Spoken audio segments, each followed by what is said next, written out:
to the Product Quest podcast. Thanks for joining us on our journey to better understand innovation and product strategy. My name is Scott Burleson, and joining me as always, my co-hosts Jan Vermuth and Jonathan Edwards. Today, we welcome Urko Wood. Urko is the founder of Reveal Growth Consultants, a firm that uses jobs to be done to help firms grow and thrive. Now, Urko and we worked together some years ago when we both worked for Strategen. And Strategen, as most of you know, is ground zero for outcome-driven innovation, a proven system for applied jobs to be done. Now, Urko has been a steady contributor to the world of jobs for quite a few years now, something we're certain to talk about. Urko, it's great to reconnect. I know we have a lot to talk about. Welcome to the Product Quest podcast. Thank you. Great to be here.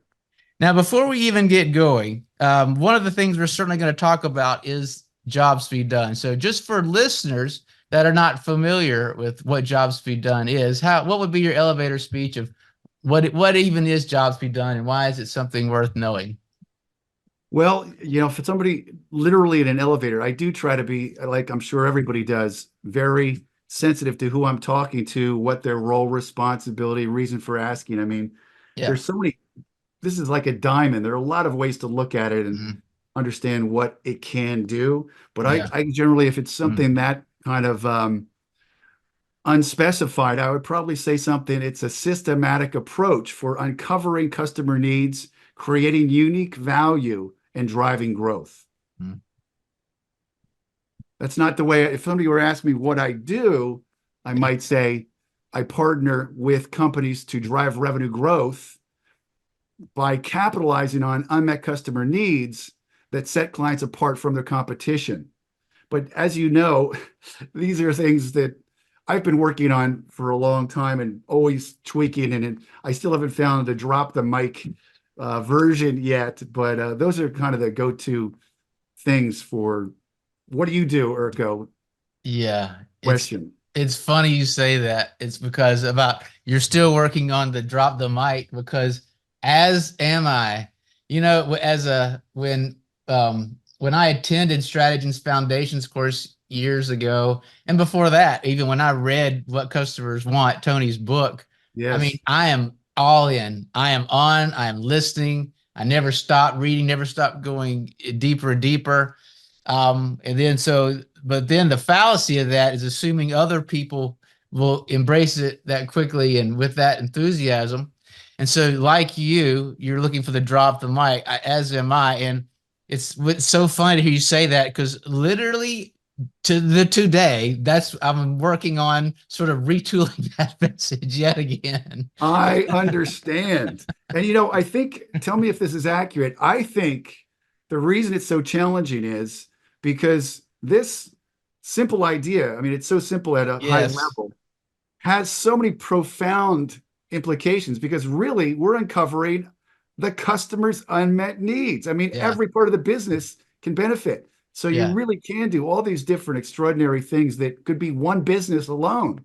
Value propositions, segmentation, sales and marketing, operational alignment, redoing the way you structure your functions so they're not aligned with small business, large business, but according to what their job is, they're trying to get done. I mean, these are tremendously powerful ideas in their own right that we often just, kind of pass by on the way to a new and better product. Yeah. It's true. When I first started, my first experience with communicating this was when I was a product manager with John Deere, and I took one of Tony's presentations and I printed it out, and I booked appointments with leaders all across the country. All across the company. Yes. And I just went, it's like I was a door-to-door salesman or a itinerant preacher. I mean, I booked meetings. And the good thing is, I think this was before the era of, we really didn't have a lot of virtual meetings, right? So these were all in person, one-on-one with the leader across the desk from me. And I had the slides printed out, and I would show one and I would present it. And one of the things I noticed, that what was nice about that is there's sort of one of two reactions. One was just immediate recognition, probably similar to what you and I had. And then the other one was just immediate baffled and like just completely not getting it. But the strange thing is, often the folks who wouldn't get it, I think were sort of embarrassed or did not want to share that they were confused or they didn't understand it, which makes it difficult to have a conversation. But I was fool. I mean, I expected everybody to react like me, which is foolish. But anyway, that was my first Well, I experience. have been there. There's a reason the four of us are together today. Yeah, I Yeah. have Yeah. I have had that feeling, and I'm both where it's very exciting to see the power of this approach and to be, I mean, it's just part of the world. Some people don't think this way. And I did a presentation a few years ago to a room of about 40 people, and there was a psychotherapist, so a pretty well-educated person. You yeah, would think she's delving into things like underlying needs, but she was going, I don't get it. I don't yeah, get it. yeah, And of course, it's sort of like bonk, and there was nothing, I didn't know what, I was in front of the room, so I couldn't really tend to her, but yeah, it's what you're talking about. There is a certain bafflement and eyes glassing over, like, I don't know what this guy's talking about. yeah. Yeah. Well, So I really liked about your answer where you said, well, kind of depends of mm, who's asking, right? Then I shift Yes, my answer, and I just want to highlight that because I feel like that is part of also what jobs to be done is, right? I mean, yes, it's in a sense, it's as you mentioned, it's in a way a simple basic idea, I think, but it looks different depending on what you want out of it. So it kind of yes. reflects what has been told. So that I really liked, that it, and I think that is part of the problem. Depending on who's doing what with it, it's a different. It takes a little Right. bit of a different shape. Oh, it But certainly does. what would you say? Is it kind of maybe trying to ask it in a different way? How Yeah. does it differentiate from, let's say, other approaches that try to get at needs? Something like, I don't know, empathy, design thinking. So, is there anything specific about jobs to be done compared to the other kinds of approaches or other ways Oh, to yeah. Yeah. Great question. I mean, I think we all have our answer and would say vehemently yes. I would say mine starts with Tony's great work about what is a need. Oh, As yeah. long as we're talking about just needs and not defining them as jobs, and I like to use the term criteria because I started before, you know, there were a lot of people using it. I know there are people out there using desired outcomes, but when I left strategy and I called Tony and said, look, I want to continue doing growth strategy. I was a growth strategy consultant, innovation consultant before, and I'd like to continue. What do you consider to be out of bounds? And we had a wonderful talk. We've had a good relationship since, and he just asked me not to use outcome driven or outcome driven innovation or desired outcomes or jobs to be done, which of course is all these things are sort of passe now. But the bottom line is, I think criteria is the most accurate. Really, we're looking for metrics of success. So yeah, criteria is a great way to talk about it. Desired outcomes is a beautiful word too, but if there's something that really gets at the heart of in my mind, I'd love to hear what you guys think. It's that Tony he was so precise with his language. It was sort of like he had to create the vernacular that other professions have created over decades in medicine and engineering or law. I often use the analogy, can you imagine a lawyer trying to make a case for negligence when there is no agreement among the jury or the attorneys or the judge about what negligence is? yes. It would be a train Right. wreck. And Yeah. we're trying to do that with innovation. Nobody has a clear understanding of innovation or needs, and yet somehow we're supposed to execute it together in unity. So it's a mess waiting to happen. And Tony saw this and created a vocabulary. And that vocabulary, like in engineering, medicine, law, enables us to go further and do things that we never could before because the language didn't give us the conceptual tools. Those words are conceptual tools to go someplace, to get something done, and eventually, bring something to market in a much more predictable manner. Mm, Yeah. Yeah. I completely agree. I think that is an easily overlooked but fundamental thing, this precision in language. And I mean, just the Yes. distinction between a need and a solution. Yes. So often, if just Google around need, right? And then you will see that people have needs for Tesla cars, and I don't believe that for a second. It's just not true. So, but but giving us the conceptual tools that you mentioned is, I think that's a huge step forward, and also in the difference to design thinking and so on. They might have other benefits, but I think this Yes. specificity of language, I think that is really something. Yes. So Yeah. the precision of what our outputs like, I think, not because of us or we're so great, but this process delivers precision, even statistical validity, as you know, that I don't think any empathy map or any other process can touch in terms of what do we really know in terms of where we should allocate our resources. See, there's another thing, allocating resources. That's something we say very casually. That is a major challenge for senior management. How do we Right. allocate our resources efficiently for maximum return for our shareholders? We have incredible ability to help them allocate their resources efficiently. That could be a value proposition right there. For sure. You bring up language, and I think that's one thing that all of us ex-strategy folks have to wrestle with is what's so nice about when you're within the parameters of outcome-driven innovation, ODI, is you have language terminology for everything.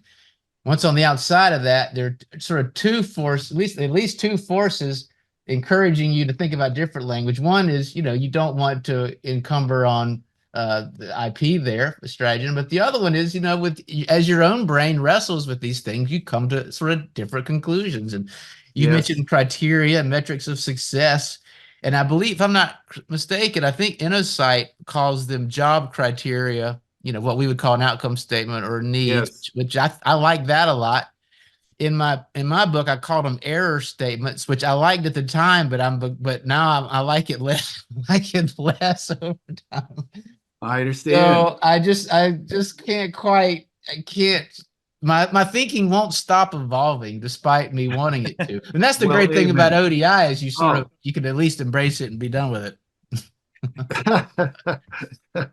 Yes, but the rabbit hole goes deep, even if you embrace that terminology, right? There's still stuff to delve into and explore. Yeah, I'll share something our common friend Eric Eske helped me to understand is seeing outcomes or criteria, whatever these things needs, whatever these are, they often can be broken out into two categories. One is something that people want to do more efficiently. And so that could be about reducing time or physical effort or cost Yes. or any input, really.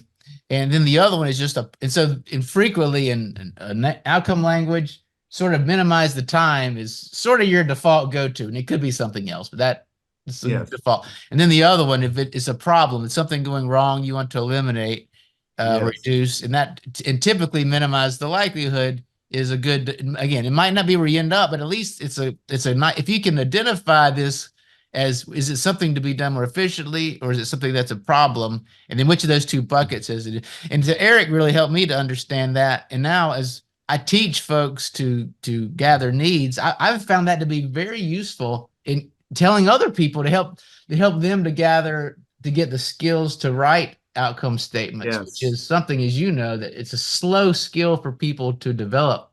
Yes. Can be. Well, I really appreciate your book. I've been enjoying reading Well, it. thank you. And the main theme is such an important theme, I think, for life. It's really been a Yeah. very compelling theme for everything that I do. If it's preparing for this, what's part of what I want to talk about and what's not. Right. It's a great way to try to stay on track for anything. Yeah, so that's having that clarity about the purpose of eliminating rather than adding to is a profound shift too, isn't it? It is, and I learned that from Mr. Tony Yeah. Olwick. Oh, sure. Yeah, me too. I remember we were netting, well, the process of netting outcomes, and Urko would know this, but for others, that's the process of going through a long list of customer needs and refining the language and deciding what's in and out. But anyway, Tony and I were doing this collaboratively. And I was writing need statements that was like, increase this good thing, increase the likelihood of this good thing happening. He's like, no, Scott, that's not what it's about. It's about eliminating the bad things helps them to accomplish the job. And so that is really the theme of my book, but I am merely paraphrasing what Yes. I learned from Tony. Well, it's such a part of anybody learning the skill because um, people will, if this isn't explained and they don't get it, they will come up with all kinds of Yes. error statements that are Yeah. trying to maximize something or make something happen. And, actually, we did all that early on. I mean, I was coming into when I joined in 2006, we weren't nearly as rigorous. We were still using a minimize the amount of, minimize the number of. So there are like 6 different go-to lead-ins. Yeah. But if you talk to people, and I've trained some people too, and this is a key part of getting them to get into that narrow set of recognizing, help these customers get their job done perfectly. That's minimizing the likelihood and minimizing the time Hmm. primarily. So yeah, it's really helpful to think of it that way. Yeah. One of the things I was curious about, I sort of skipped past it, but I'm gonna sort of back up to it now. How Yeah. did you originally learn about jobs to be done and find Tony? What is that? What does your origin story look like Oh there? yeah. Well, thank you for asking. I actually stumbled upon a version of jobs thinking in my early 20s Mm, before jobs be yeah. done or ODI, outcome driven innovation, was a thing. And this is not a glamorous story, but it's a true story. And it's a Yeah. story of transformation that would not have happened if it were not for jobs thinking. So I smoked cigarettes for about 7 years in my late teens and early 20s. And by year 5, I really wanted to quit, but I Yeah. didn't know how. And I tried every program, every method I could find, and I failed again and again, maybe a dozen times until I finally just gave up. I just didn't know what to do, Mm. except for one thing. I gave myself permission to smoke as much as I wanted and to observe what was going on Mm, in me and around me when trigger situations occurred. And that was a game changer. mm, So over the course of that next year, took about a year, but I came to realize what Ted Levitt might say, that I didn't really want to buy cigarettes. I wanted to get some functional, emotional, and social jobs done. In my mm. teenage years, it was things like hanging out with some cute girls, being Yep. part of cool kids, Yep. connecting with people. Later on in my 20s, it was more, I remember some frustrating things going on at work, and I was using cigarettes to handle difficult emotions like frustration, Sure. anxiety, and stress. But as I became aware of these underlying needs, it really wasn't that hard to come up with new, better solutions, new behaviors. This wasn't about a product. It was about what behaviors. I actually think we hire behaviors, but we have to understand Mm. what's available to us. We see other people Oh, responding to things and we say, hey, I'm going to try that next time I'm in this situation. Yeah. So we hire behaviors too. And I was a young man. I was Mm. growing up, still learning, but that was a very Yeah. high growth opportunity because I was purposefully trying to address needs directly. And they were much more satisfying, my new behaviors, than cigarettes ever could be because of that. The cigarettes are sort of pseudo cover over needs, suppress needs as a solution, like an alcohol might or any drug might do. So not really a very good solution. Mm. And after time, I could replace each one with this better behavior. I tapered down until one morning I realized I had gone 3 days without smoking for the first time in years. It Wow. wasn't even a big deal. And I realized I finally quit without willpower. That was the crazy thing. There was Wow. because it had been so hard with willpower. That's where I failed so many times. And it's all because my solutions were more desirable. They were satisfying. I didn't want cigarettes anymore. And mm. that got me, well, let me breathe for a minute. There's another piece of that, but does that make sense? You with me so far? It does. I've written down higher behaviors. I think that's an interesting concept. Yeah. Yeah. I have found that to be true. But Well, I'll, as an yeah, ex-smoker myself as well, I can I can vouch for that story to be right. I think I tried to quit several times as well. I'm not smoking now, but yes, doesn't work if you don't have anything else to replace it with. So that's why I really liked, because yes, it's true in a way, and probably that's not something nice to say, but smoking accomplishes something. It Sure does yes, does. something. There It is a does. job of a yes, cigarette, and yes, I think so. Now how you phrased it, admitting that there is a job, but you could achieve it in a different way. is a Yes. really helpful way of thinking about different solutions. Because what doesn't Yes. work is just quitting, right? Just not doing the behavior as you You would. see that, this is where actually I should mention there is a psychological process called neuro-linguistic programming, NLP. Mm. It's really, for shorthand, jobs thinking for psychological issues. So they understood the same issue, except in this domain, not for new products, but for personal change. Because we're so good, we were alluding to this. This is what makes jobs thinking so powerful, is we naturally, unconsciously attach something to our need, thinking we need to have a cigarette or booze or act out in some self-destructive behavior, or we need that car, or we need that money, or whatever that is. The world tells us often, and we don't really understand what our true needs are. So with NLP, this is the big overlap with jobs thinking. They're trying to figure out, well, when somebody comes in, they say, well, I need to leave my spouse, or I need to leave my job. So Yeah. whoa, whoa, whoa, whoa, what is going on? Let's find out what your real needs are. And when you do that, say, well, you don't need to leave your spouse. You need to confront your spouse and say, I can't live like this any longer. Or Yeah. you have to go to your boss and say, I need to be reassigned. I can't stay in this particular this location. So it gives freedom and power that's not available in any other way. That's what got me so hooked on it, and that why it's been a through line through my career since that time.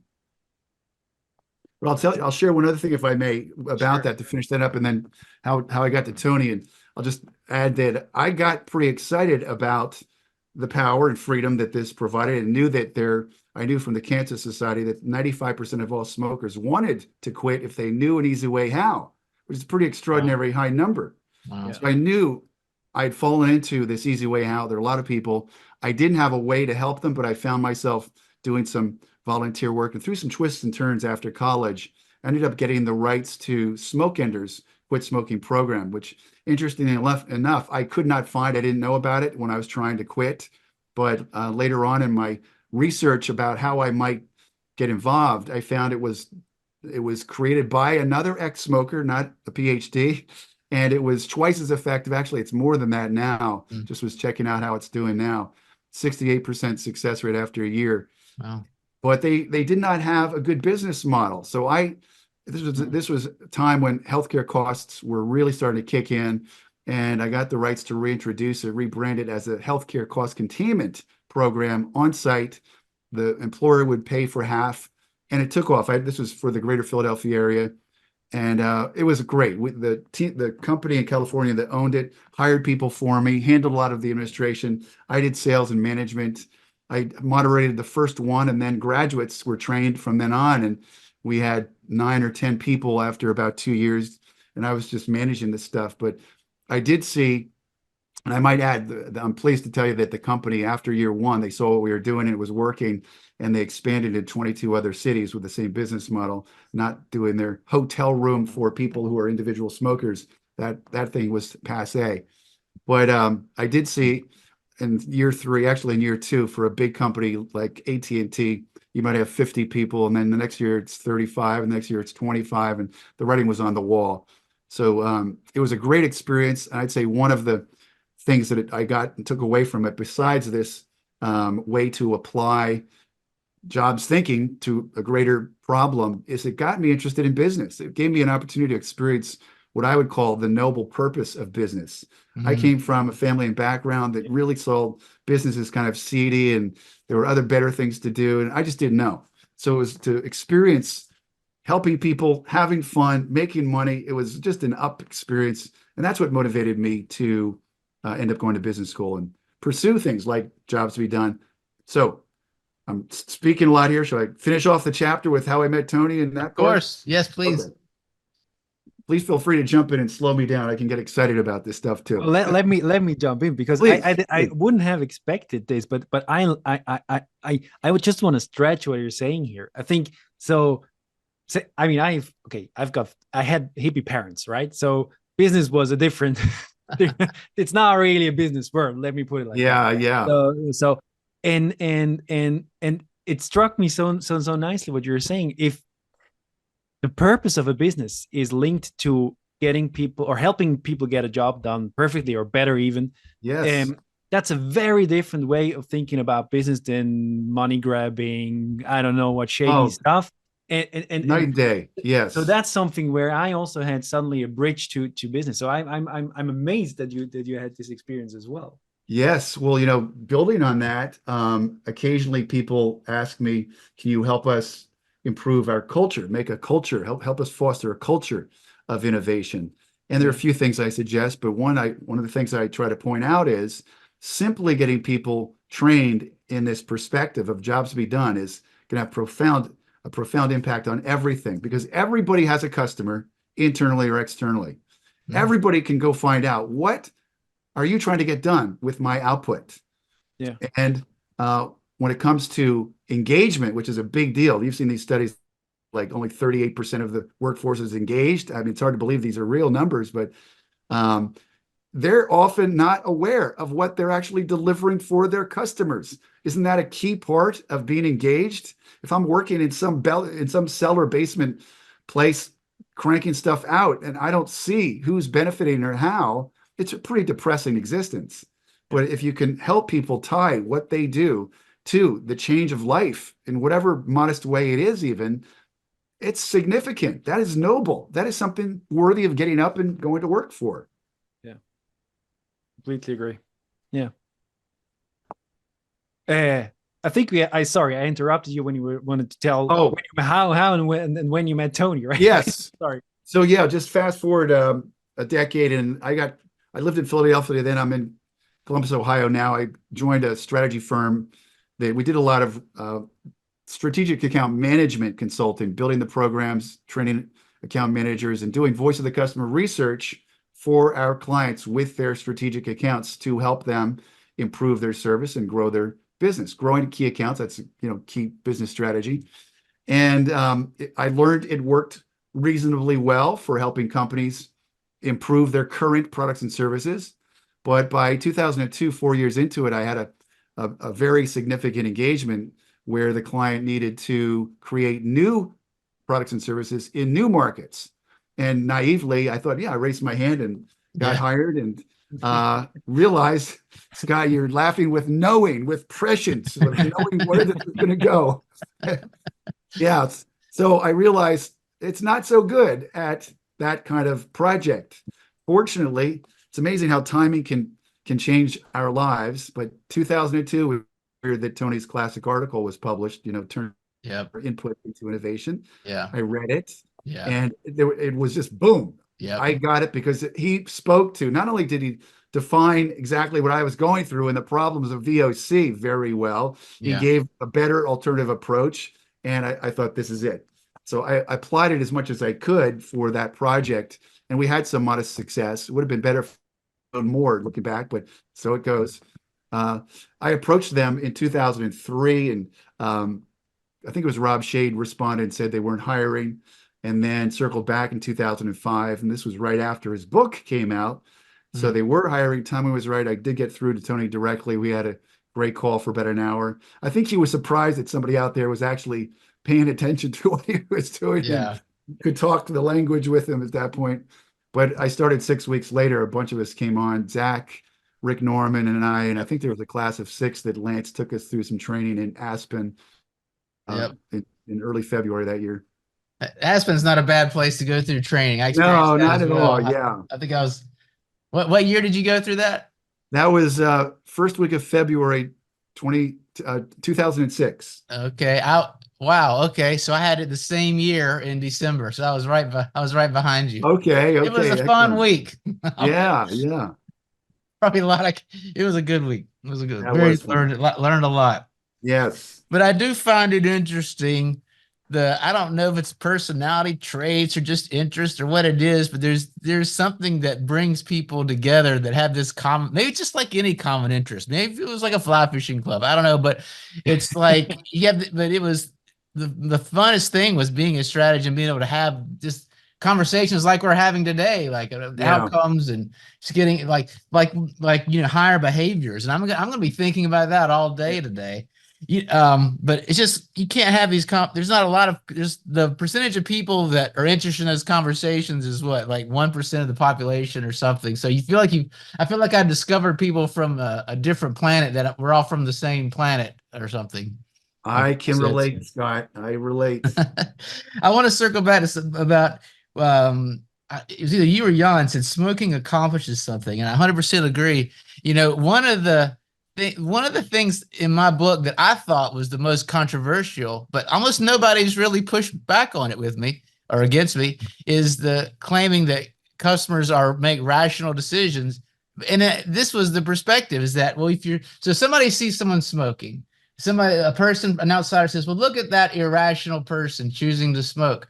But what they're not understanding is that person is making a rational decision to choose a cigarette that is solving a problem for them. And so this whole thing of rationality dies when it's the judgment of an outsider.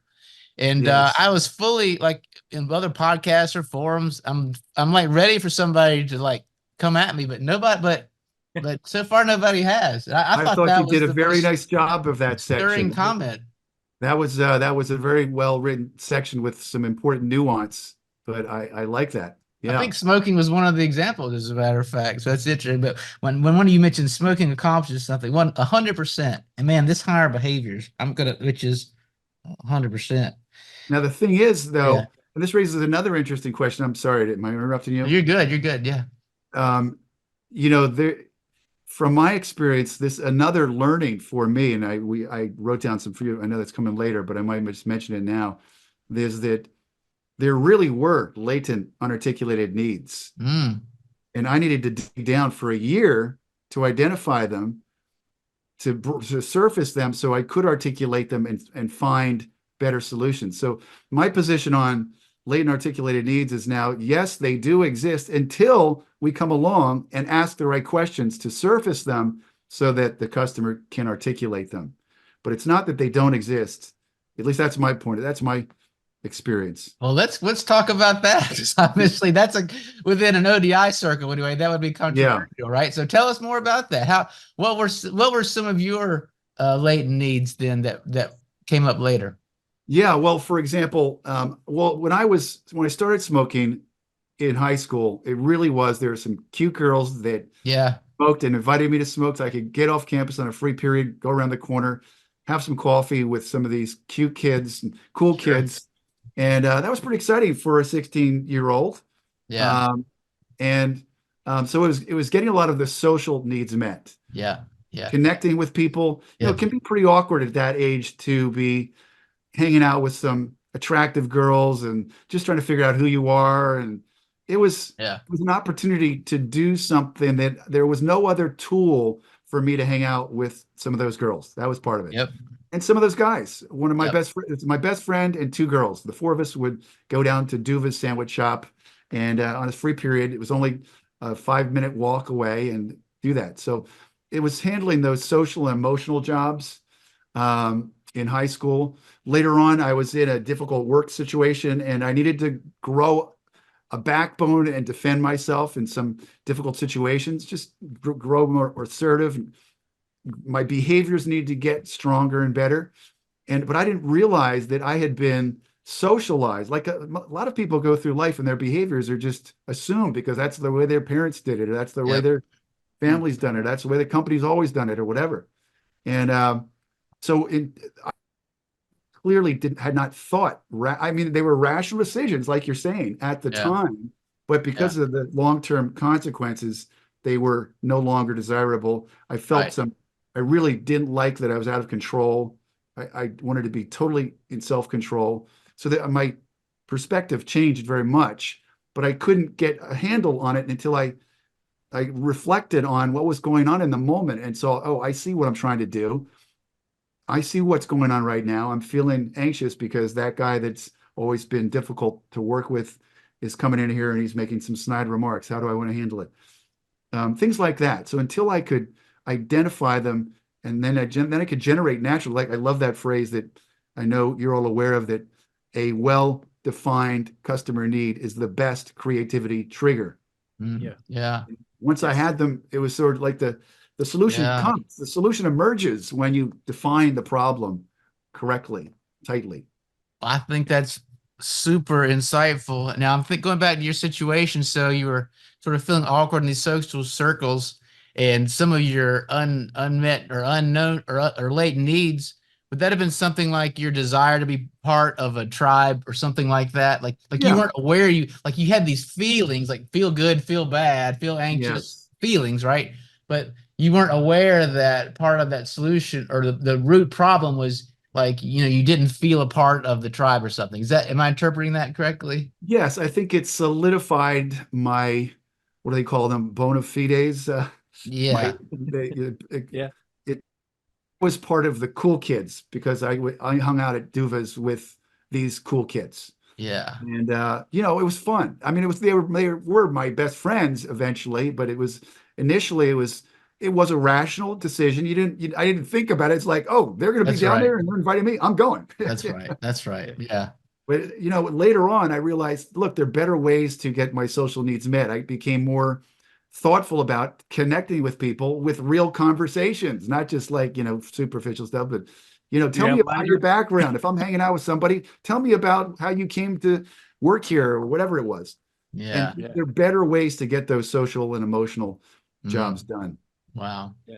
But You that's know, very yeah. true about smoking. I mean, if you're at any kind of venue or event or whatever, smokers are the first to meet and socialize, right? They always find each other. They're somewhere in a circle, and that's a job that you want to get done, and you can have Yeah. You're in different the means of. smoker club. You're in that Yeah, tribe. Yeah. yeah. Can I maybe on that latent need question, Joe, just for somebody who is not aware of the kind of the discussion around it.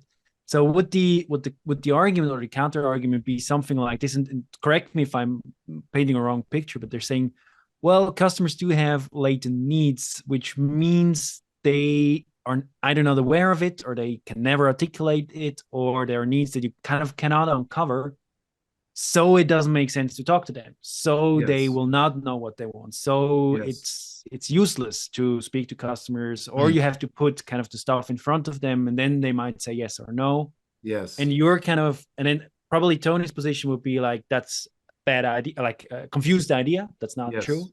And you're somewhere in a more nuanced middle ground or something like that. Is that That's more right. or less That's broad? right. I have been spending some time trying to understand the rifts between some of the disciplines because I think and I've been the worst offender in this by making some almost insulting claims and making people feel stupid, not really realizing it, but it's certainly something I've thought about, and I want to be a peacemaker and a bridge builder and help companies, whatever discipline they have. We have tremendous skills to help people, be it design thinking, agile, or lean. Yeah. But I know the way I've thought about it in my own practice over time up until recently has had some counterproductive negative consequences.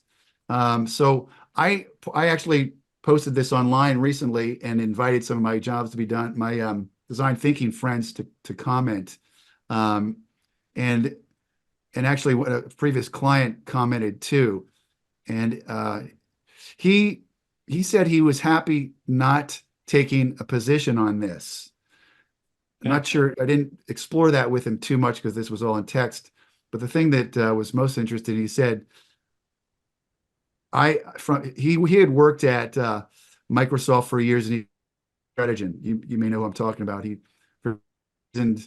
guy, and he was saying that for him, his point of view, jobs to be done should always be first, and then where there are questions about, well, why is this a opportunity, which sometimes arises, particularly if it's a job study, but not an outcome Yeah. study, Yeah. then the ethnographic is a great follow-up. Yeah. But I had been suggested in my initial post that they both had a place.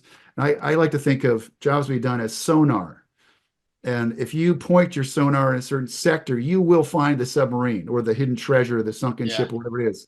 But you have to choose what sector of the ocean you're going to focus it on. Nice. That's the job domain that we're focusing on. But it's really no different from ethnographic. You have to pick a scope for what you're going to observe and what circumstances. And it's so it's really it's a challenge to both of them.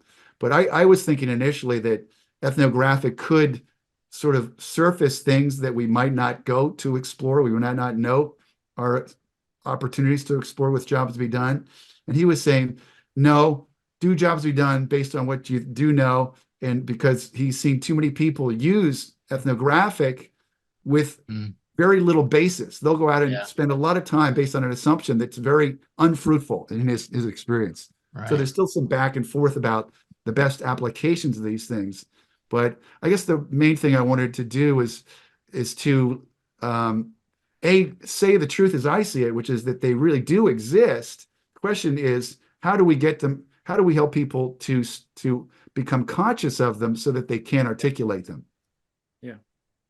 Yeah. So just to make sure I've understood, the ethnographic would be to try and observe people and how and what they're doing to try and infer potential, as in the smoking example, latent needs. Whereas obviously, I mean, talking to people, you're trying and uncovering them through asking questions and discussing with them. Yes. Yeah, like I talked to a friend who worked at P&G, had some big successes with new products at P&G. We were talking about this very issue, about what kind of ethnographic observational research he did. And he spent some time in homemakers' homes, watching them do their laundry. I think it was for Tide. This is a classic P&G thing back around 15 years ago. And they came up with, I forget the solution, but it was a good solution, a successfully commercialized solution. And his position was they never would have found it if they had not been in that home watching that housewife homemaker do the laundry. And it certainly sounds convincing, unless you know what jobs to be done can do. You always have to hear the other side. Every case sounds right without talking to the other side. And but when you're interested in helping them with a laundry detergent or other related jobs, you can create a pretty darn good interview guide and ask about what goes off track. What are the related jobs are you trying to get done?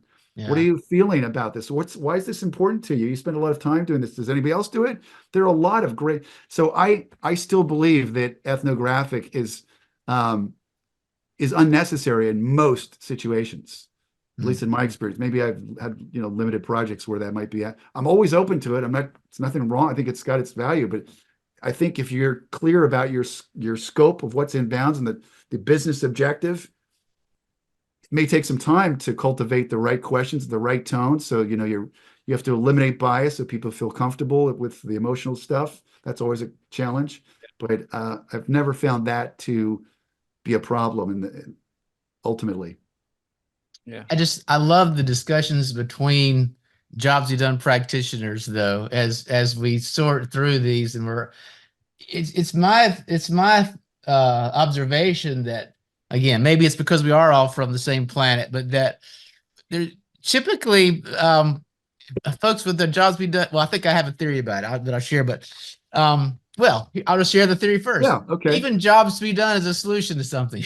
Yes. Right? Yeah. So I think we have an advantage over design thinking and whatever other things, because we hold any solution a bit loosely because we question ourselves, because we know, hey, whatever our method is, ethnography, building a job map, we should be keenly aware that, hey, this is just a solution to accomplish something.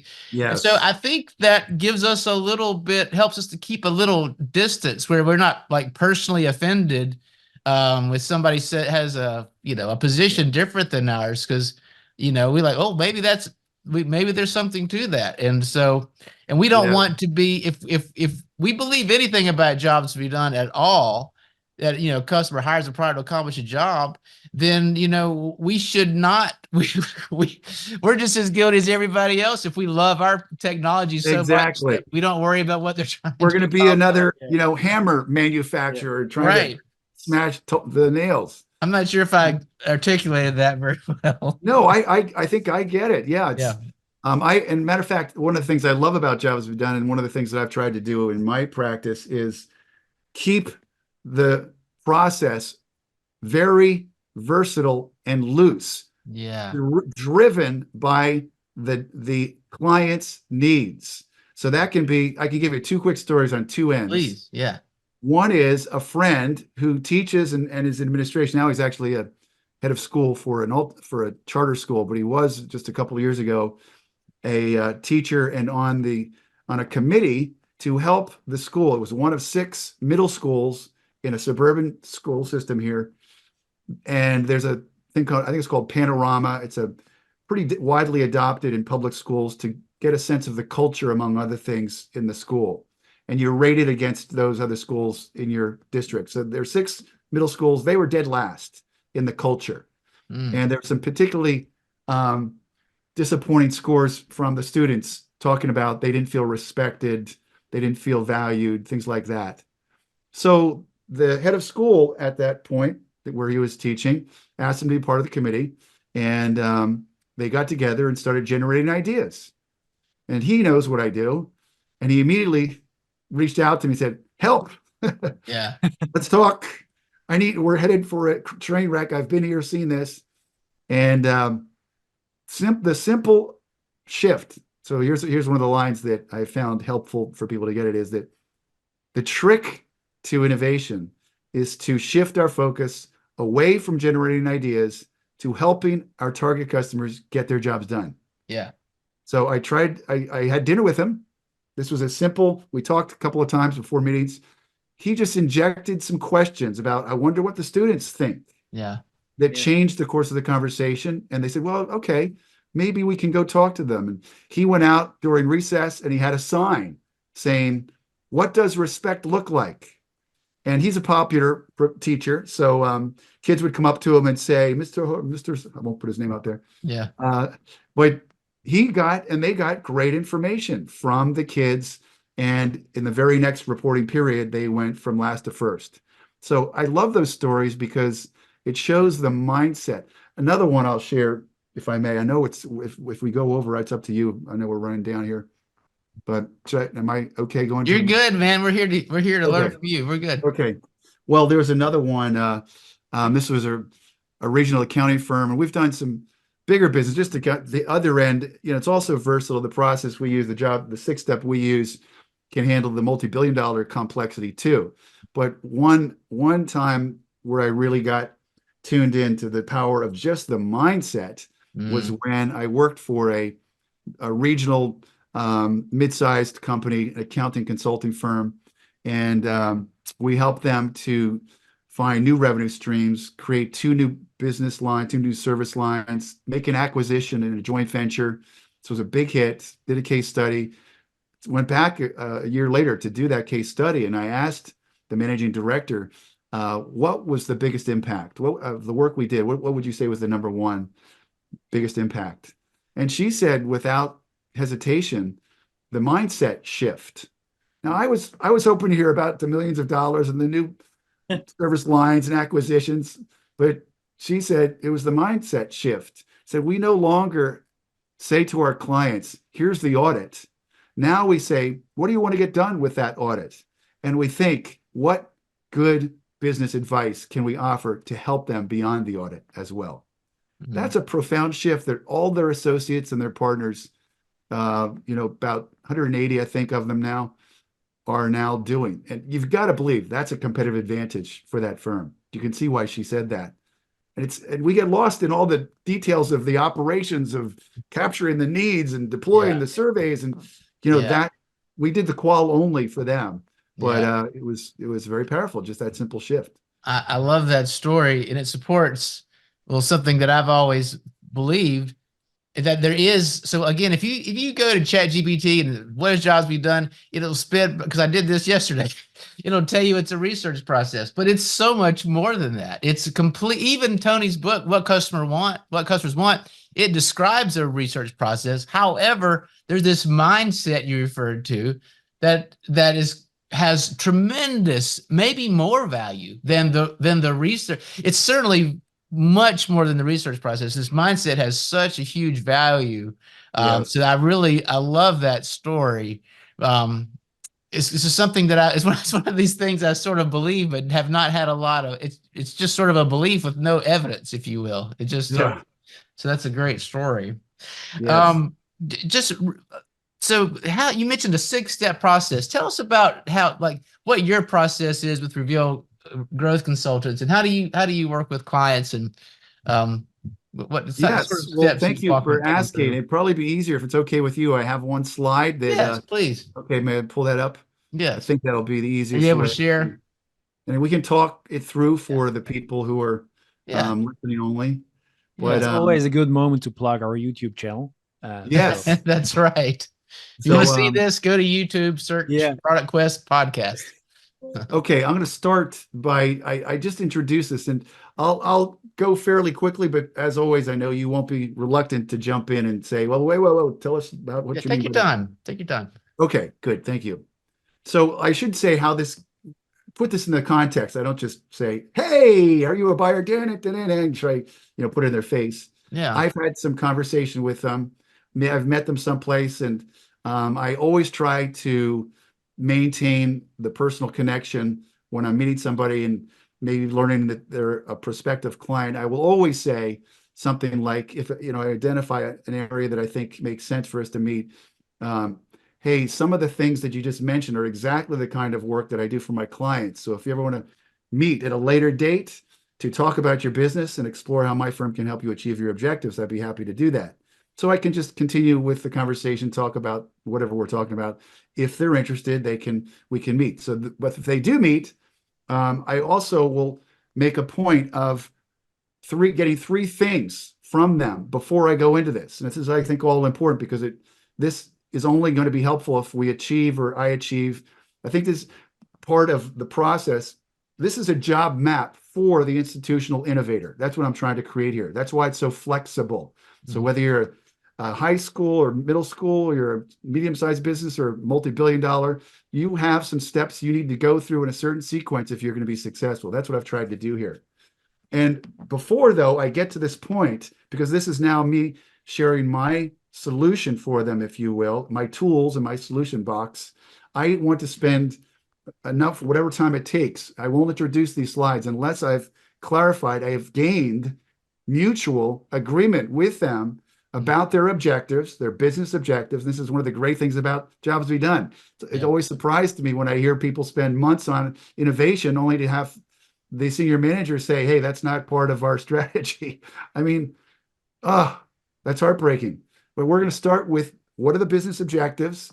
What are their metrics? Because again, this is like a question, like a customer Jobs to Be Done interview. He's my customer. She's my customer. I'm the client. And I want to nail with my service that I'm creating what they need. So I need to know their business objectives, their jobs to be done, if you will, and their criteria for success, and why this is important.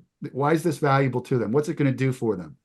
When we have mutual agreement about that, then I can say, would this be a good time to show you how some other companies have achieved this similar goals with our process? And they, give me permission. So now I have their ear, and I will explain that there are a lot of definitions. I haven't yet shown this, but I'll say we like the definition for innovation of innovation is a process that discovers customers' unmet needs and then devises solution ideas to address them. And I explain we're very deliberate about that because it's not only a definition, it's an explanation about how to proceed. It's a process, it's not an event, it's not creativity. Creativity is the last part. It's a process with two sequential events. First, understand the customer's needs, then devise the solutions. So I've explained that, and now I'm opening up a slide for them. Hope that all makes sense. You with me so far? Oh, absolutely. Yep. So now I just say, okay, let's talk about those two high-level parts of innovation. We have discover the unmet needs and devise solution ideas. And that's the sequencing. First, we want to discover unmet needs. And we simply break that down into three parts, sub-steps, so that the client can understand this. So you've seen these things. These aren't new things, but redefine the market as a group of people and a shared job to be done. And at this step, we have the business objective. I hopefully have an idea of the customer, but I may not be clear about how to frame it. And when I say frame it, I'm specifically talking about, is this, I call it core, more, or a door. Is this driving a core market by helping the customer get a core job done better? Or is it to drive new revenue streams by getting more jobs done? Or is it a customer experience project, which I call a door? Help them obtain the value of your offering better. So this is where I talk to them and explain that and can land on, okay, we're talking about you want to find other streams of revenue. So this is going to be like for that regional accounting firm, we quickly realized their market, they knew their target customer, but they didn't know how to proceed beyond that. But their target customer is CFOs and CEOs in mid-sized privately held companies. Nice, tight target customer. Yeah. But then to add, well, what's the job to be done? Since they were looking for new revenue streams beyond tax and audit, we realized that, well, you can pretty much handle anything, any finance or accounting related job is something that you could do, right? They said, yeah, okay. Talk to the CEOs and the CFOs about all the different finance and accounting related jobs they're trying to get done. And those were the inputs we got for them. But you need to have that clarity before you can determine which inputs to get, right? And that's what step 2 is, going out and talking to those people. Now, of course, AI makes this much quicker, much easier, much faster, fewer interviews. Nothing, I think, terribly new beyond what we've already understood and talked about. Step 3 is where we prioritize, determining which are unmet. Now, obviously, the most rigorous way is with a statistical survey. It's often not necessary. Some of the biggest hits for like a new jet service for business customers was done just with qualitative. So I've seen great results with both. But this also is where segmentation can be done and where a customer, I should say a competitor analysis can be done based on their satisfaction scores, which is a killer. I mean, people don't realize. We've talked about the embarrassment of riches. People don't know you can do a competitive analysis based on satisfaction of getting things done, instead of looking at attributes like, well, they do this, they do that, which is, it's a proxy for service, but we get right at it, as you know, with a jobs-based competitive analysis. So now we have a short list from the market. We've done that work, and then we can take it into the strategy session. And this might be known as targeting. I call it a strategy session because I really think this is an underrated step. This is where we help that team choose where to focus, what products and services to enter into. What is this going to be, an acquisition, a joint venture, a messaging and positioning follow-up creativity session, or ideation? And which of these are attractive to you and your firm based on your relative advantage? Those are key strategy questions. And we're doing it at the platform level. This is a sort of a first stab at creating product market fit before they even go into ideation. Because we're saying, well, okay, we can address this one with our platform. We don't need to buy anything. So this is a really attractive opportunity. We can do better than most with our platform. So we're getting closer to product market fit at that organizational level, at the platform level here. So this is a very powerful strategy session that no other process other than jobs to be done with our strategic view gives us. And then it allows us to then go into the ideation, knowing exactly what market opportunities exist. They've been validated, they've been filtered. So people in the session know where to focus and what to do to create that, a high alignment with the product market fit with the customer needs. And of course, that's where the concept boards get made. And that's typically where we hand things over. The 6th step is really getting into the iteration. And this is where there's some conflict. Maybe it's a good point. We can segue in a moment if you want into some of the learnings, but the iterative, how to integrate this with an agile and lean environment is a challenge for me, maybe for many people. Does that make sense? Yeah.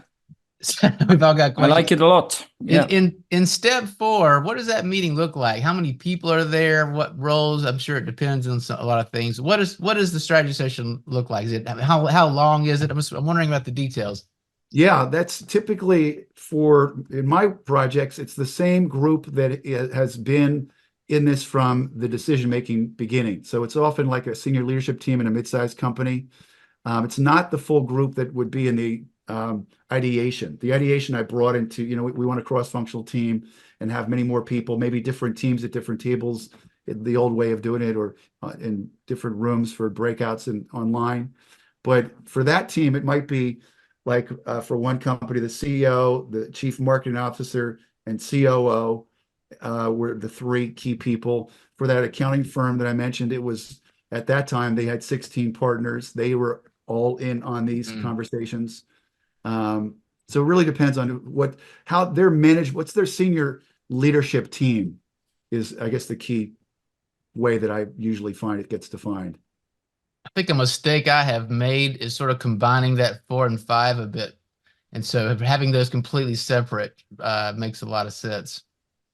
Yeah, I think in my experience, there are people in the ideation that are there because they have, say, technical know-how that are essential for the solution, but do not have the strategic point of view about that's why I use strategy in there. This is a senior level strategy session about answering some of those 2 questions, I guess, from Roger Martin's five choices.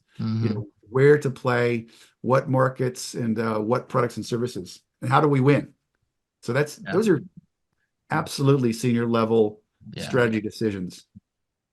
And I forget who we were talking to about this on a previous episode. I think it might have been Eckhart Burma. Do you ever find yourself going back when in the iteration phase, going back to the first column and modifying the unmet needs side of things? Like, or when you say iterate, is this only in this, let's say, solution space? Yeah, thank you for asking that and clarifying. I did not clarify that. Typically, we will hand off the project at the end of 5 with concept boards and may give them some direction. Like one direction I've learned the hard way because companies need to know. So I give them some very firm instructions. As you go forward, use this short list of opportunities to rethink your pipeline. And this is an option that I'll offer in the proposal, but if they don't take me up on it, which most of them don't, evidently, but I want them to know this list has stability over time, and you can reprioritize your pipeline. And every idea, if you want to encourage ideas from the whole company, which they love to do, that's a kind of a trendy thing still, have somebody responsible, if not the idea submitter, filter it with these opportunities that you should not let yourself get overwhelmed. We're reducing the overwhelm up front. Don't let old bad habits get in the way of having a streamlined front end. So we don't but there's another question in there too, Jonathan, and that is, how does this integrate with the iterative environment of Agile? And frankly, that's in terms of what's next for me, exploring that. I'm doing some interviews for myself to understand that better. I'm speaking to a group of product managers next week, and I'll be bringing this up, and it'll be a give and take, because I'll say, hey, we have something here at Reveal that we want to support you guys with, but it's not clear to me how to do that beyond establishing some really great upfront needs, which may be enough. I'm not going to apologize that we have something great to offer, but it could be potentially more. And if you're familiar with Teresa Torres, she's a coach out there, and she's doing iterative coaching weekly, talking to customers, and she's a believer in jobs to be done. So I'm interested in reading her book. I've just sent for it, but I haven't read it yet. So I think those are interesting areas for the 2 communities to work together better than at least I have. Yeah. 2 things come to mind. I want to call attention to something you mentioned about sometimes you would get great results with qualitative research only. In other words, not needing to do a survey. And I 100% agree. We've had a couple of people on here, a jobs done practitioner and just other qualitative folks that just, essentially qualitative interviewing is their world, and their qualitative is their process. And I've seen it in practice work where real decisions are made on qualitative only. And so, You mentioned that you don't always see the name for quant, and I just wanted to say I've observed the same thing. You know, quant takes a long time, it's costly, it doesn't answer all your questions, you know, and also it can be a source of error also. So I just wanted to say I've shared that same perspective that we can get by with qual only at times. Yes. Do you have something, Jonathan? Uh, well, it was around. Oh, let me try and recall now. Well, maybe there was a connection, but I can't quite find it. But the question essentially is, and it's I think a question I've asked quite a few people in terms of if we think of the whole the whole space of solutions that exist that might really work in the market and help people out and that they'd be willing to purchase. Um, uh, can we find all these solutions through without, let's say, incorporating some iteration also on the problem space? So it connects a bit with my comment before. So for instance, one to make it more concrete, I always wonder, would we have been able to find out, or would Mark Zuckerberg have been able to figure out Facebook if he had just looked at the jobs, for instance? I mean, it's always a question I kind of ask myself. Do you have any take on this? I don't have any answer myself, Yeah, but let me make sure I just wonder. understand the question. Can I paraphrase what I'm hearing Of you say? course. Is it something along the lines of how do we know that the jobs or criteria that we've obtained will lead predictably to winning solutions? Am I saying that right? To all the winning solutions that exist is more likely that it leads to winning solutions. I believe in jobs to be done, so I do believe it leads to winning solutions. I sometimes wonder if it leads to all the winning solutions that might potentially be out there. Yeah. And so because we're talking about iteration, I remember talking about with it was Jan Schmidgen in one of our earlier episodes, and he had this nice sentence, not quoting him exactly, but it was something to the effect of that there's this interplay between problems and solutions, and that was the Yes. essence, in his view, of design thinking, that you're kind of always doing a back and forth between the problem space and the solution space. And Yeah. Anyway. Well, that's a very interesting problem that I was going to bring up a part of that in some of the things that I've been learning. You know, there is sort of a rift between the agile, particularly lean and agile community and jobs to be done around the stability of the needs. First of all, that needs can even be obtained. There are a lot of people that don't think customers can tell us their needs still in these communities. And even if they do think that we can get them, they believe that iterative validation of needs is important because they're changing. So they're not stable in their experience. And there may be I've heard some people justify that given the fast acceleration of technological change. And that's true. And, you know, when there are new solutions, new things that were opportunities become commoditized, they're satisfied now. And maybe new technologies also create new jobs. So there is some truth to that.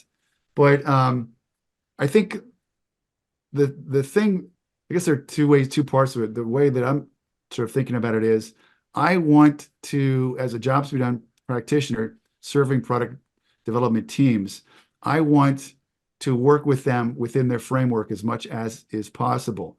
And certainly that means I can get them a solid set of needs up front. And there's great research, like Robert Cooper has done some great research showing that does have a big impact on successful outcomes. So I think they know it's better to have a good set of needs up front before generating a whole lot of time or money and effort and ideas. I don't know. I'm suspicious that if you look at the seminal works for design thinking, like Tim Brown's work, Built for Design or something, whatever, I have it up there on my bookshelf. Can't remember it right now, but where Lean Startup, these founders, these seminal works specifically say customers cannot tell us what they want. The Agile, the manifesto, the manifesto that came out in whatever it was, 2000. I think this whole iterative approach was based on the fact that customers cannot tell us what they want. Also, that it belies, it seems to indicate that to me. So I'm not here to provoke anything. I'm just saying there's an inclination to disbelieve that we can have solid, comprehensive, accurate, stable needs. That's like a really big claim that I think people are very skeptical about. And that's why they want to come back and touch it again. They'll actually say, though, they'll say it's important to touch and validate customer needs, not just iterate solutions. See, what I would say is, hey, we have the needs. Let's iterate the solutions. That's what Thomas Edison's doing in his 10,000. If you look at his research, that's what he was doing in his 10,000 experiments. He was not trying to validate customer need. He had learned that lesson. That's a waste of time. In his book, he talks about that. He was doing that all in the solution space because he knew the market demand already. You can really accelerate your learning, which is what Lean's all about and iterating is all about, if you've already established your customer need, because you're only working on one thing instead of confounding two experiments like customer needs and solution efficacy. Well, which is it if they don't respond? Did you miss a legitimate need with your solution, or did you have a great solution for a need they didn't care about? I mean, why go through that confounding when you can get the needs set up front? So I'm in the midst of these conversations with product managers myself. I don't have the answer, but that's the way I'm thinking about it. I hope that answers the question. I remember the old Perfect, one thing that was fun about Strategic is they had a cartoonist, and they would have cartoons created with very specific lessons. And the one that just comes to mind, I know for a fact you remember it. And there was a guy there were two jars, and one had a label that said needs, and one that said solutions. And there's a guy he's got two trays where he's pulling a need out of one jar and he's pulling a solution. He's trying to match them up. And I thought that cartoon was just, a picture's worth 1,000 words, maybe more than 1,000 words. I thought that was so helpful at illustrating that point. I wish I had. His name was Mark Monlux. He did a great job. Yeah, I did great work. Along those lines, I love Tony's eloquent explanation of the innovation equation. Yes. Yes. You remember your 8th grade algebra, which I don't very much, but I know that you solve for X before you try to solve all of them. You don't do trial by error. You say, okay, let's isolate for X, and then we can solve for Y and Z. Right. And that's what we're doing. We have the dependent, I guess it's the independent variable is the jobs to be done, or is the customer's needs. Right. Their jobs and criteria. One of the aggravating, I agree. The algebraic equation of where the constants for the variables is elegant. One of the aggravating things about that is when Tony's expressed something so well, what do I say? I mean, do I just say that? In other words, I don't feel like I can improve on that, and so I know, and I don't want to, So obviously, I give him credit. I mean, trust me, anybody talks to me for 10 seconds on this topic will know how much I owe Tony. But it's like, do I tell the exact same, or do I need to find another metaphor? I mean, that's truly a challenge. I know I agree. That's when he's done such a good job of nailing so many of these items that I just have to give him credit in those moments. 100%. Yeah.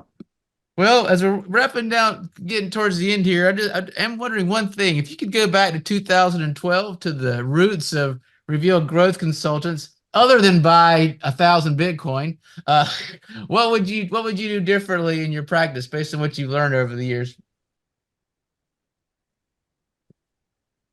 Good question. Boy, you asked some good reflective questions. What would I do differently today? No, say it again. So you over the last 12 years of Reveal Growth. So when all of us left Strategy, we have to sort of, initially ODI, that's sort of our view of the world, and it has some staying power because it's powerful and real and works. But then we also come up with some other ideas, but I don't know, but maybe not even related to that. But just if you could go back to the beginning of Reveal Growth Consultants, what would you do differently? Maybe nothing. Times are different. I'm doing some things now that are relevant. I'm changing some things up now. I've been hanging out a shingle, so to speak, of jobs to be done and playing the versatility of the jobs of the skill set, like a professional marketer, a professional Sure. finance person. Yeah. And that's done well for a period, but with AI and some other market shifts, a lot more people jumping in. I think niching down and leveraging up is niching down into, where are the people who are desperate for what I do, that I can uniquely deliver. It's the way I like to think about it. And leveraging up to leverage. There's so many great tools now. I'm just trying to set aside some time to work less in the business and more on it by automating, eliminating, and delegating. So I don't know if those were things that they weren't available. I mean, AI is making a lot of that possible just the last year. But those are principles that if having been doing this now 12 years, if I had a coach, I did hire a coach or two at the time, but I think one of the things that, it's easy, particularly the first 2 years, maybe this, consultants that leave a firm that have had some clients, it's not hard to do well the first couple of years because you have people coming to you that know you. But then there's a trough, and then you often have to figure out more like, okay, what's my real marketing plan? Is not waiting around for an old client to come and say hello. Yeah. And I think niching down and leveraging up is a great next step for us. I don't know if that's answering your question, but It does. And just like you said a minute ago, technologies create new jobs. They do. There was no job to program software before you had computers. And, it's certainly in our field, and by the way, we're not alone. All fields are sort of are trying to figure out how AI is changing them, what new opportunities and threats. Yes. It's quite disruptive. I mean, I don't know if it's exactly the same, but maybe similar to like the internet some 25 years ago, maybe a little more than that, how it changed so many things. Yeah. I was looking at some software yesterday, as part of an engagement that analyzes hundreds and hundreds of hours of qualitative interviews and creates a list of need. Does a lot of stuff we do. Maybe right or wrong, I'm of the opinion that this will not eliminate folks like jobs done practitioners, but it does mean that we will need to maybe be flexible and consider how we might incorporate some new of these tools. So I think I think if we choose to, I think we can still be quite successful, although the work may look different. That's my own thoughts. Yes, I agree for sure. Well, very good. Well, man, this has been fantastic. So before we sort of wind things down, anything else you'd like to let us know about? Let me see. Let's see. There's one or two other things that I thought might be interesting. Please. If you guys are open to it. Sure. One of the things, bear with me, I'm just looking at my notes here. We've talked on some of these. Okay, there are two simple, one simple one a little more provocative perhaps, but when I was thinking about jobs to be done, reflecting on it, things I've learned since Strategy, I found myself thinking jobs to be done is like playing a guitar. Mm-hmm. And I'm saying that because my stepdad was a very fine musician who played guitar, sang and played guitar. And he used to say that the guitar is the easiest instrument to play and the hardest to play well. Mm-hmm. And I think we see this in the people in business that say, oh yeah, jobs to be done, I understand. Yeah, the drill. Yeah, I get it. Right. And they think there's nothing to do beyond that. I mean, yeah. So it's easy absolutely to play like I know jobs to be done, but to play it well, to understand the incredible implications with the language that Tony has provided and we're building on, that's another story. That's the value that is there is enormous, but you have to play well. So that was one I thought that was kind of fun. The other one, may I share the other one with you? Please. This was kind of, I've seen it a couple of places. It started about a year ago. I was reading a trade magazine for an association that I was working with, and there was a lead article in the magazine titled It's time. Let me see if I can get it right here. It's time to embrace risk tolerance as a growth strategy. That was the lead article. And I went through it and I realized that if you think innovation is a game of chance, that's a pretty good strategy.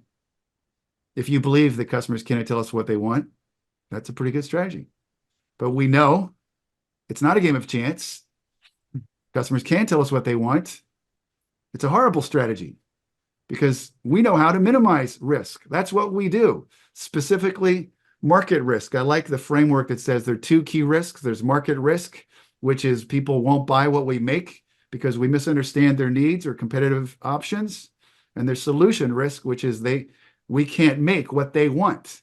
And that's really far less. Some people, like the authors have nailed it and scale it, that popular book. They say 90% of the new businesses that fail because they for market risk. They don't know how to minimize market risk. We are experts at minimizing market risk. And every percentage point we can minimize that means a percentage point into the win column.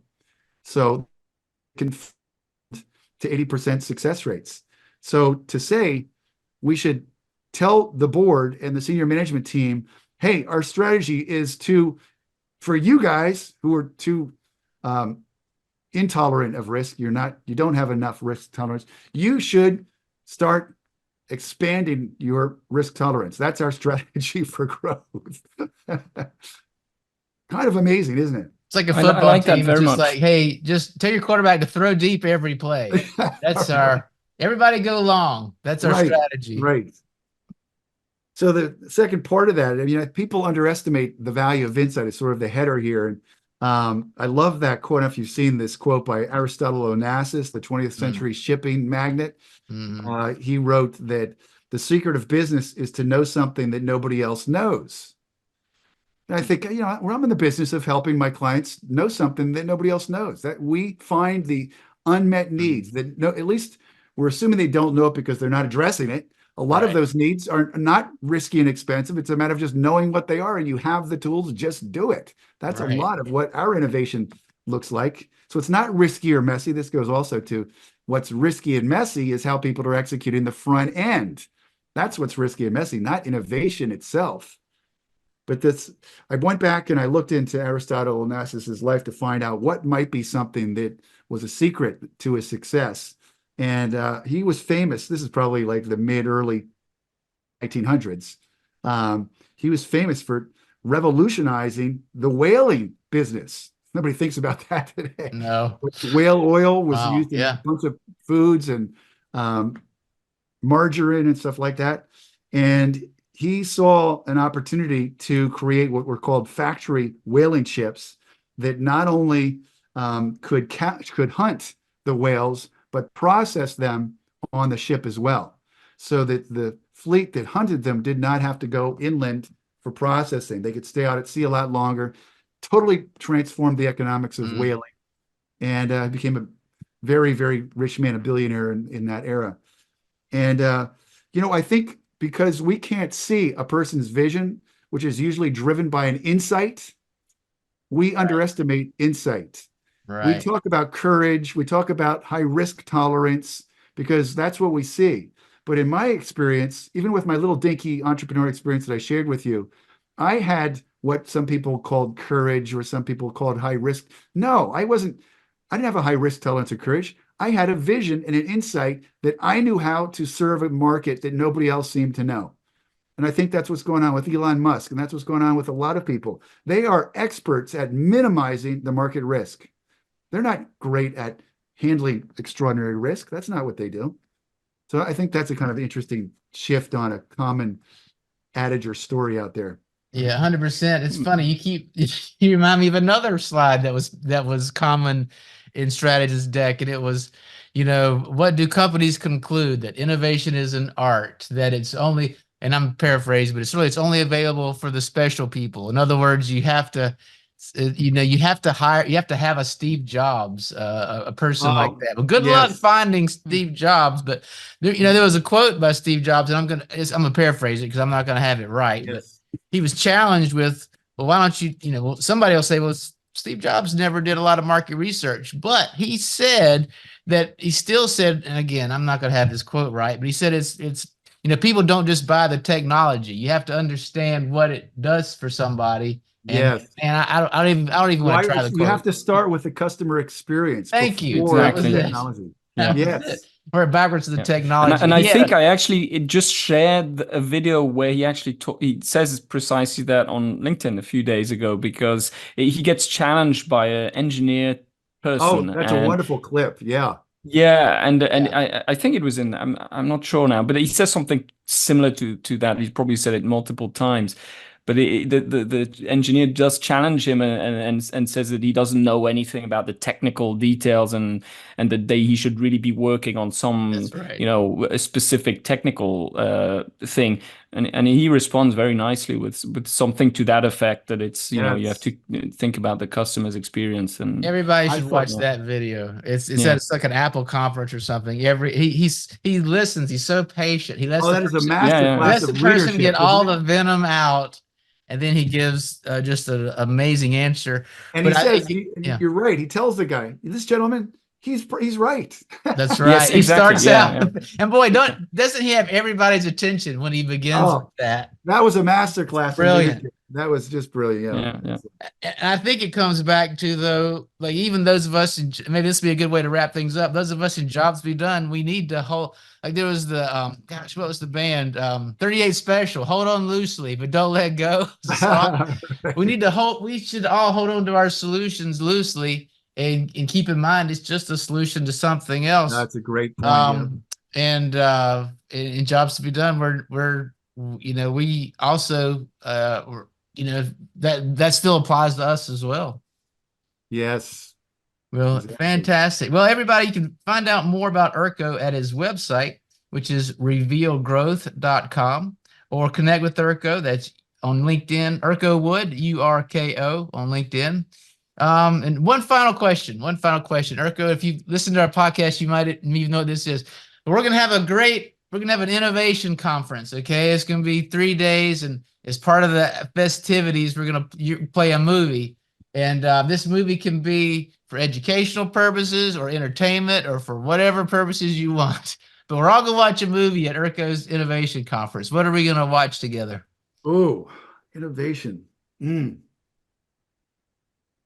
Oh, that's a great question. I have to pan through my mind of what movies even, That's come to usually mind. the toughest one, right? It doesn't It's have a to be very hard practical. it's a It very can't hard just be for question. Technological entertainment. stuff and all that is I might easy say to Animal what House. I'll tell you movie? what, let me I'll give you my answer. Yeah. It's if it's a conference and there's a reason we're all there together, right? Yeah. Mm-hmm. So I don't know if it's exactly innovation, but it's leadership, it's unity, it's hard work. And I think the movie was called the 1980 Miracle Team, about the U.S. Right. hockey team. Miracle on Ice. Miracle on Ice. On Ice. Yeah. Love that. Yeah. Love that. And the coach, I loved, if you remember, if you watched the movie and you watched his style, I learned something from him. I coached soccer in a men's league for a number of years and loved coaching. Yeah. And I'm kind of an encourager, which is good. Yeah. But if you noticed, he was very sparing with his words. Yeah. He did not give encouragement or compliments often.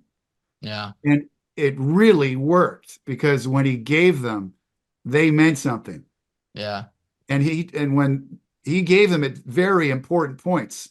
So he was sort of building the power of his compliment or his encouragement to where it would have the maximum power and leverage at the right place. He didn't want to waste any of that.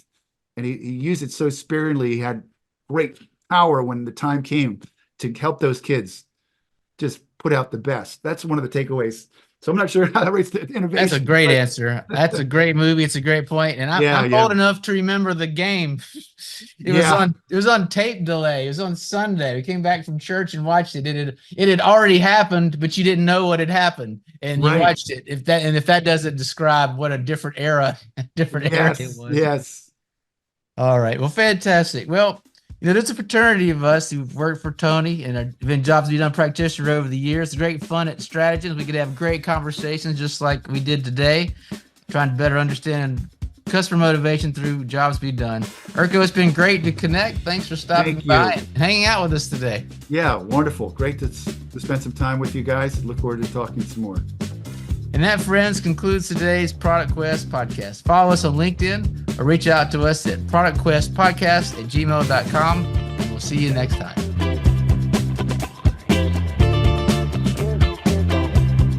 Bye-bye. Thanks so much, man. That was awesome. That was so good. Really enjoyed it, Urko. Thank you. Thank you, Jonathan. Thank you, Jan.